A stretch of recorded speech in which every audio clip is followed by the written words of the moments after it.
Ассалаумағалейкум аға. Арыңыздар жамағат. Ассалаумағалейкум құрметті көрермен. Бисмиллахир-рахманир-рахим. Аға, бір жақсы хабар естіліп жатыр. Біздің ел кішкене билік халыққа бет бұрып, яғни сын айтуға болады билікке деген сияқты бір бұйрыққа қол қойылды деген бір бұйрық шығып жатыр. Иә, мен енді оны мына YouTube каналынан Нарбайұлы ма, бір жаңа тілші бар ғой, өзінің каналы бар. Соны айтқан, енді олар енді қанша дегенмен мына ақпарат журналистика жүргеннен кейін, ақпараттық жүйеде жүргеннен кейін олар енді тез еститін жар. Ол соның айтқанынан естім, осындай Тоқаев мырза сөз бостандығы, соны тыйым салуға болмайды, сыналу керек, айтылу керек, оларды қудалауға болмайды деп соған қол қойды деген жаңағы хабарды жеткізді. Енді біз сынай береміз, билікті біз сынаймыз деген сияқты. Жалпы бұл енді дұрыс жағдай, ол енді ал енді бірақ бұның екінші жағы бар енді бұның. Екінші жағы бұл, бір жағдан бұл жерде мен ешқандай Тоқаевқа қазіргі ешқандай бір нем жоқ, себебі ол мүмкіндігінше өзі әйтеуір тырысып жатыр да. Оның өзірлері дұрыс емес, бір. Екіншіден оны мына сол жүйеге байлап қойып, Назарбаевтың жүйесі аңдып отыр әр сөзін. Соны орындасаң да орындайсың, бұл амал жоқ. Сосын мынау жеті қыр дегенді айтты. Яғни қырмалам деген сөз ғой. Жеті қырмалам деген ол іблістің сөзі. Жеті қырдығымен сосын мынау жасанды интеллект деген, бұл да әлемдегі адамдарды осы хайуандандық басқарудың тәсілі ғой. Осыған жаңа хабар келді, 2 баланы дайындап жатыр деп. Қазір міне тәжірибеге алды, 2 балаға сондай чиптер егіп, сондай қолдан биоробот жасап жатыр яғни. Ол қай мемлекет екен, ол да бір күн бұрқыда қалады хабары. Бұның бәрі дайындық жүріп жатыр. Сосын тағы да хабар келді. Мына қазіргі коронавирус дегеннің өзі мынау адамдардың ең төменгі дәрежеге түскен кезде сол ауру ғой, бұл мимен байланысты. Бұның негізі ол ми ойлау қабілетін, себебі қандай да міне өкпе ауруы болсын бәрсін, әуелі мына дәм сезу, иіс сезу ауру нелер кетеді адамда. Яғни иммунитет. Сол миды басқаруды ол қашандан да бар. Соған енді космостан спутник арқылы басқарамыз деп Алла тағала бұған да тыйым салып тұр, сол құлайтты. Ол қай мемлекеттен, ол Россия ма, ол әйтеуір осындай космос арқылы сол мына вакцинаның ішіне қосады да, сонымен басқаруға болады адамдарды. Яғни ол басқару қандай адамдарды, мына кейде қазір жер бетінде ырза болмау, шамал нәрсе болса еркіндеп көшеге шығып кету, қирату, сол сияқты көбейіп жатыр халықтың арасында. Осыны мына интеллектін басу арқылы. Сонда адамда өзі бір бой көздік болады, шаршаңқы болады, іштен келген несі болады, тек қана осы мал сияқты ішіп жесе соған ғана бір мәз болатын. Бұл да негізі осы мына жасанды сананың бір басқару жүйесі. Осыған қарсы енді қазіргі қазақ халқында біз ең рухани дәрежеге жеткен, біздің ата-бабаларымыз сол дәрежені меңгерген ислам дегенді баста осы адамның жаратылысына бейімдеп түсірін дегенде, ислам деген жаратылыс. Енді сол жаратылысты қуаттарды меңгеру, суды теріс ағыздыру, қозғалу, Меккеге барып намаз оқып келу, осындай әулие-әмбиелер өтті ғой, небір хикметтер көрсетеді. Бұл не сонда? Алланың қуаттарын сол осы жерде халифа қылын деген белгісі ғой. Яғни қуаттарды басқарылады, жаңбыр жау, тіптен біз тасаттық арқылы осындай біз қарықтың, біз дәстүрімізде ол бекіген. Бұны осындай әулие-әмбиелердің деген кезінде Шыңғыс адамымыз да пайдаланған. Александр Македонский де пайдаланған. Оны философтарды көріп келді, ертіп жүрген. Сосын мына кезінде сол Александр Македонскийге қарсы тұрған біздің қазақтыңыз, олар осы бақсылар пайдаланған, сөйтіп жеңген ғой.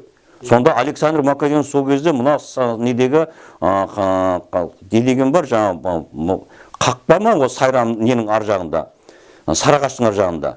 Сол жерден тоқтатқан. Сонда оны қалай тоқтатқан? Сонда көріп кел бақсылардың бәрін оны жинап алғанда, сендер мына жаудан хабар беріп отырасыңдар деген. Сонда олардың қалай тоқтайтынын, неге жатқанын, қалай шөлдеп бәрін, соның бәрін соны біліп отырғанда алдына төтеннен шабуыл жасап, ақырында сол кезде мына Александр Македонский ойлады, мен Құдай еліне кіріп кеттім деп. Бұлар Құдай елі деп. Яғни күні бұрын осыны біліп болжап отыратын деп. Сөйтіп барып Самарқанды салып берген Александр Македонский.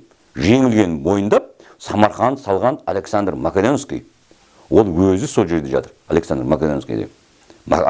Петр Первый деген орыстар ол да Самарқандта жатыр. Қазір Петр Первийдің орыстар қаяқта табылмайды ғой, білмейді.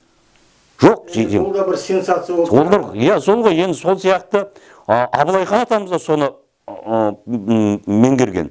Осылай көріпкелдермен, осындай Құдайдан хабар арқылы Абылай хан сондай дәрежемен барып осы 300-дің басын қосқан. Оның бәрі кәдімгі бір білімменен бір емес, біздің қай батырларымыздың болса Райымбек батыр деген кезінде осы көріпкелдікпенен мына қалмақтарға жоңғарға тосып сондай атақ шыққан ғой. Яғни әулиелікпенен, батырлықпен бірге әулиелігі қоса жүрген. Енді қазір айтады да мына кім хабар берді дейді. Қазір мына осы сол кезде Жетісуда жау келді. Мына біздің шығысымызды басып жатыр деген кезде сол кезде мына Маңғыстаудан батырлар, кіші жүздің батырлары келген ғой, қосатты барлап шауып. Біз де осы қыламыз деп. А соларға не телефон жоқ, кім хабар береді сонда Құдай болмағанда? Сол сияқты Тұғырыл Аякөз не болған мынау Керей ханның кезінде де ол не істеген сонда көріп білу үшін ол есік мынау шудақ өзіне сарай салдырып, есігінің алдына қауыз қойған сарайдың алдында. Яғни ішіне балық жіберіп қойған да. Сөйтіп сосын мына сарайдың үстіне үкі кеп қонады екен. Үкі кеп қонса, исламға қауіп төнді деген белгі екен да. Бір күні қараса, ораза жақындап қалған сарайдың төбесіне үкі кеп қонған, ойлаған үкі мынау не болды мынау? Исламға қауіп төне бастады ғой деп. Сөйтіп жатқан кезде енді ораза енді басталады деп жатқан кезде мына балықтар өздерін судан лақтыра бастаған. Балықтың қырылуы. Яғни мынау исламға мүлде қауіп осындай кәпірлік болған кезде балықтар өледі екен да. Осындай қазақ енді болып жатыр ғой. Балық қырылып жатыр ғой. Ана Каспийде қаншама. Осындай сол кезде сөйтіп өздерін балықтар өзін-өзі сыртқа шығып қырыла бастаған кезде ол ойлаған, енді мені кәпір деп атайды. Мен баруым керек, көмектесуім керек. Мына араб халқына. Олар Меккені құртатын болды. Енді мен баруым керек, бірақ мен кәпір деген кезде сұраған кезде аян берген екен да. Бір шал келіп батасын келіп беріпті. Сенің оразаң қабыл болды, әскерің қалды шық деп. Шыға береді жорыққа деп. Сонда сол кезде мынау мен төте жол болған екен. Қазір жауып тастаған оның бар. Сонда сол анау еврейлер алып мұны жерде арабтарды қырайын деп отқан кербала жазының үстінен түскен ғой. Соның керек бұл да тарихта бар ғой. Осының бәрін кім жоғалтып отыр? Осының бәрін арабтардан кейін осыған ислам солар жоғалтып отыр. Себебі қалайда қазақтың ықпалын төмен түсіру керек. Керей ханның Қызыл теңізге Керей хан қылышын тастатқан деген сөз бар. Бұның бәрі тарихта бар ғой. Сол сияқты Үкеш атамыздың барғаны, соны 3000 жаяу әскерменен 3 әйел барған, 30 сахаба барған, солар барып, сол Бәдір соғысына қатысқан ғой. Ол тарихта бар ғой, осының бәрін отыр ғой. Олар сонда кім хабар беріп қалай барды? Енді сол қаншама сахабалар қазір біз жерімізде жатыр ғой. Осылардың бәрі неге? Осының бәрі құдайлық хабармен біз өмір сүрген халықпыз біз. Біз енді дұрыс, енді мынау бұның екінші жағы бар мынау білім. Мынау Менделеев қаяқтан ол мына несін жасады, химияның таблицасын. Сол сияқты қаншама әлемнің ғалымдары Тесладан бастап кешегі өткен. Солардың бәрі бір, соның бәрін ойлап таптың шәкәрімді, ойды адам жарата алмайды деген. Ой баста жаратылған. Сол Алланың ғылымы ғой, үйреткен. Алла оларға осы нені үйретті, өндірісті. Біздің қазіргі осы мына сенің түсіріп атқан деген бәрі, осының бәрі көлікке дейін бұны қаяқтан келіп жатқан? Европадан келіп жатыр ғой. Демек ол исламда бар. Ислам оларда не үшін қалай болды? Оларда Інжіл арқылы, оларда Тәурат арқылы осында ислам жатыр. Сол сияқты қазір мына Қытайда неге ислам жоқ? Ислам Қытайда да бар. Бірақ исламды оның әрқайсымыз жаратылыстың бөлшектеріміз. Бірақ соның бәрін басын қосатын, оның ең жоғарғы деңгей, оның бәрі жоғарғы деңгей осы Құран арқылы. Соның деңгейі ол адамдық, яғни ақылдың жоғарғы дәрежесі. Қазақта ақыл өндіруші халық болғанбыз да. Әрбір сөзімізде тұр да, біздің сөзіміздің өзі тұрған Құранның аяты. Айтады, мынау басқа орыстар айтады, безголовый, обыр, әртүрлі солай айтылады да, қазақта айтады, жал, аң, бас дейді. Аң. Егер де бас кейін жоқ па, аң басты. Бастың өзінде 27 түрлі аңдық сипат болады. Сол анау перғауындардың есінде тұр ғой, соны күтілкі бастар, неше түрлі соның бәрін бастарын аңмен белгілеген. Ешкі басы деген, ең сон арыстан тұр ғой 27 метр. Неге оны қойған? осының бәрі ғылым ғой. Кезінде осыны меңгерген ғой.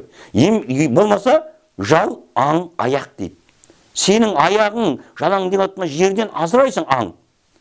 Яғы болмаса сен шайтанға тұяқты боласың сен ондай. Ешке айналасың мінекей. Осының бәрі тұр ғой қазақтың сөзінде. Әрбір сөзінде Құранның аяты тұр ғой. Сосын бәрін қазақ біздің өзіміз ойлап тапқан жоқпыз. Өзіміздің арамыздан пайғамбарларды келтірді қазақ. Қазақтың пайғамбарлары келіп отырды. 124 мың пайғамбар дейді Құранда, бар болған 25-ін ғана атайды. Қаяқта сол 120-ді? Осылардың бәрі тілді дамыту, осылардың бәрі ділді дамытушы. Біздің әрбір біздің келген кезінде ғұламалардың бәрі сол пайғамбарлық болып меңгеріп тілді дамытқан ғой. Біз осы дәрежеге жеткеніміз. Енді сол пайғамбарлық қасиетті мирас қылам деген ғой. Мирас қылам деп. Тұр ғой 62-ші сүреде оның бәрі. Осы 60-ның мирасын алғандар біздің Абай шәкәріміз, кешегі анау отырған Әл-Фарабидан бастап солардың бәрі сол мирас алғандар ғой біздің. Төле би, Айтеке би, Қазыбек билердің бәрі осы пайғамбарлық қасиеттің мирастар ғой олардың бәрі. Әрбір сөйлегеннің өзінде Алла олардың көкейіне салып. Баланы сен ешқашанда былай сөйле деп үйрете алмайсың. Баланы Құдай үйретеді да. Енді Құдай бізді сөз сөйле үйретсе, енді үлкейгенде бізге сөз үйретпейді деген ақымақтық да. Раббының аяттары, Алланың сөзі таусылмайды дейді. Яғни Алла бізге үйретіп жатыр мінекей. Осындай жағдайда қазір мінекей әлемге осы үлгі қылып қазақ халқын түсірді. Қазақ халқына осы Алла Тағала аятын түсірді. Яғни соны біз дәлелдеп жатырмыз. Оны дәлелдеп жатқанда біз ештеңені ойлап тауып жатқан, біз ата-бабамыз дәстүріне қайтадан жалғанып жатырмыз да. Бар болған сол. Солардың кәсібін, сол қуаттарды меңгереміз. Сол қуат арқылы қазір бізде коронавирус деген біздің арамызда жоқ, қорқыныш жоқ. Ал енді кеше ғана осы 13-ші несіменен мына ағылшындардың ғалымдары дәлелдеп жатыр, коронавирустың симптомдары қайтадан бейнеленді. Ол баспенен байланысты екен, адамның бас ауырады екен деп. Ал соны былтыр 1 жыл бұрын айтқан жоқ па? Құдай айттырды ғой соны. 8 түрі болады, ең соңғы бас ауыру ол көшеде жатып құлақ болады, ертең сол үлкен сонда қиямет келіп тұр ғой енді. Осыны енді балалардың іш ауруы басталады. Әртүрлі біз хабардың бәрін беріп жатырмыз ғой. Оның бәрі ол енді болсын деген емес қой.